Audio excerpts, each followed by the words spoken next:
Hello everyone, welcome back to another video. So today we'll be learning a new chapter which is the coming of Mughals.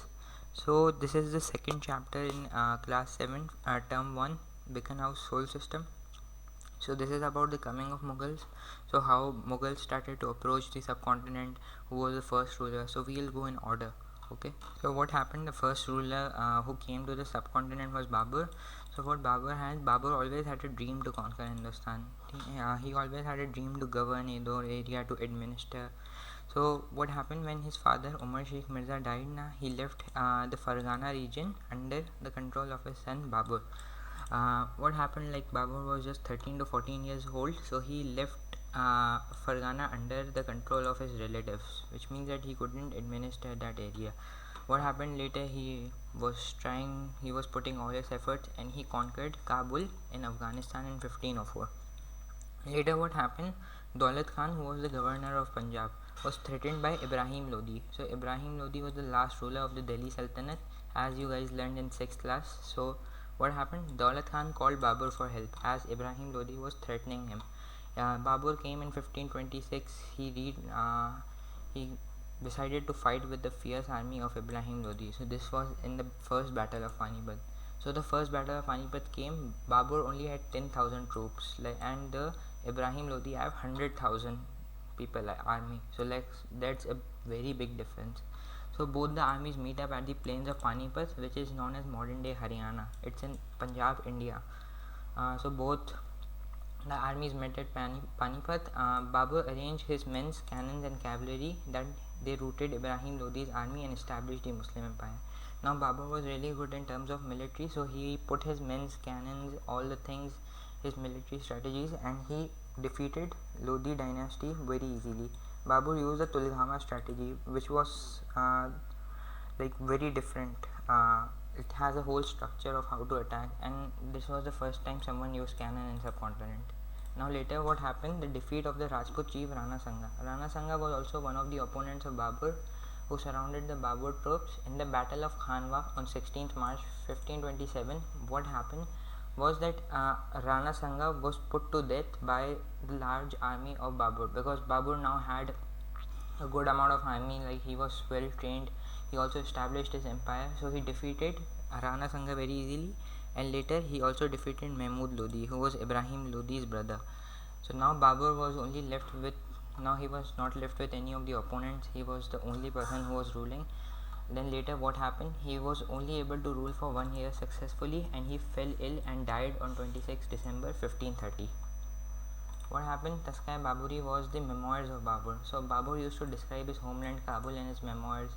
He was a kind-hearted monarch. He was often recognized for working for the welfare of its people, and he was good in brilliant military strategies. As you all know, he used to defeat all of his opponents very easily, and he also used to provide money to its people, and he also used to give money to holy cities of Makkah and Medina. Babur introduced the feudal system. So feudal system was something like wait, I will tell you. So what happened in the feudal system was that, for example, this is the whole map of India. So what happened, Babur used to divide these places into several different parts. So like this one is an area, this is an area, this is an area. So now whoever was in army, all the nobles who were working under his army, whatever the money that was generated from this empire, agriculture, economy, politics, all the funds this country used to generate used to go to a noble who was an official who was working in that in Babur's empire. So like all the money used to go to the nobles. So this was a great source of income. Now after the Taskai Baburi, it's like Humayun's rule. So what happened, now Babur is dead. Now there was another person who needs to come to the throne to succeed, to consolidate. So his eldest son Humayun came to the throne from 1530 to 1556. Humayun was expected to carry on his father's Babur's legacy, which means that he wanted to consolidate the empire. So what happened, Humayun didn't have a personality like his father, so he had to face problems in resisting the Afghans and the Rajputs' fierce attack. So what happened, Humayun wasn't like a great person.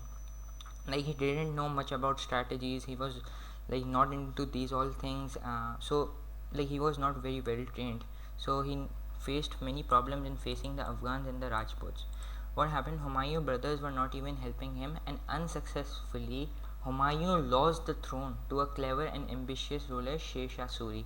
So what happened? Sher Shah Suri was a brilliant ruler. He used to rule in Bihar region, which is in East India. So what he did, he took over Humayun's throne, because he know that Humayun didn't have a great advantage, like he is not very well trained, and like he is not good in military. So later what happened, he defeated him in the battle of Kannauj in 1540, and he took the throne of Humayun.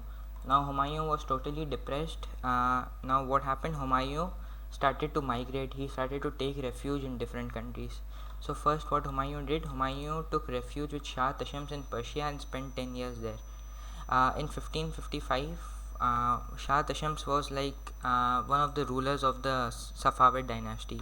So what happened in 1555, Humayun captured the Punjab, Delhi and Agra region by defeating Sikandar Suri and extended the throne after 15 years. So what happened, Humayun later thought that it's very important to establish his own throne in the subcontinent. So he became strong, he learned new things, and he came in 1555 after 10 years to defeat Sikandar Suri, who was the successor of Sher Shah Suri. So he defeated him and took back the throne. What happened? Humayun fell from the stairs in his private observatory while he was carrying books.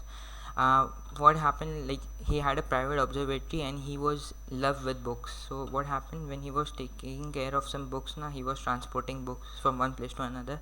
So he fell and all the medicines didn't work out well, and he died on 27th January 1556, and Akbar was given the title of emperor. So Akbar was his son, who was born in Sindh in 1542 when he was taking refuge to different cities and countries. Humayun was also a military genius. First, he was not a military genius when he was fighting with different rulers, but later, as he started to develop knowledge about these things, so he used to get better at these things, and like he was also good at astronomy, astrology, painting, and poetry. He was fond with these things. What happened? Now Sher Shah Suri, this is the person who defeated Humayun, the great Mughal empire. So Sher Shah Suri learned administration at a very small age. So what happened? He had Bengal under his control. But when he later found out that Humayun has a weak position, so he thought that it's a great advantage to like take over Humayun's place. So what he did, Sher Shah divided his empire into 47 parts. Like if there is a whole India, for example, this is the whole part of India, so he divided into 47 parts. 47 parts. Sorry, my writing is very bad, ignore it. So he divided his empire into 47 parts, and 33% of all the things that were generated, like for example, there is a particular crop being grown, so 33% of the profit which was generated on it went to the government. So it went to Sher Shah Suri as tax. So he also was earning a good amount of income from it. And later Sher Shah built many gardens, hospitals, libraries, and he tried to help people in any way possible. What happened? Sher Shah was the person who introduced rupiah. So he was the person who introduced rupiah, which is still running for about 500 years in the subcontinent. In today's time, we see Indian rupee, Pakistani rupee. So these all came from Sher Shah Suri's time. He was killed when a cannon exploded near him in 1545, in the mid 16th century. So what happened? Grand Trunk Road was also made by Sher Shah Suri. It was 1500 miles long, and it was known as the Sadak-e-Azam. There were many facilities provided, such as foods and lodgings were provided for travelers. Market towns developed, improving trade. So many markets started to develop, which started to improve trade between countries. There were many different places where horses can be exchanged and rest. Like you can change horses, you can even rest. So there were many caravans over there. Now it's end. Now Humayun also died. Now Babur also died. So next, in the next chapter, we'll learn about Jahangir. So if you like the video, do consider it by liking, subscribing, and share it to your friends. Thank you so much. Have a nice day. Bye.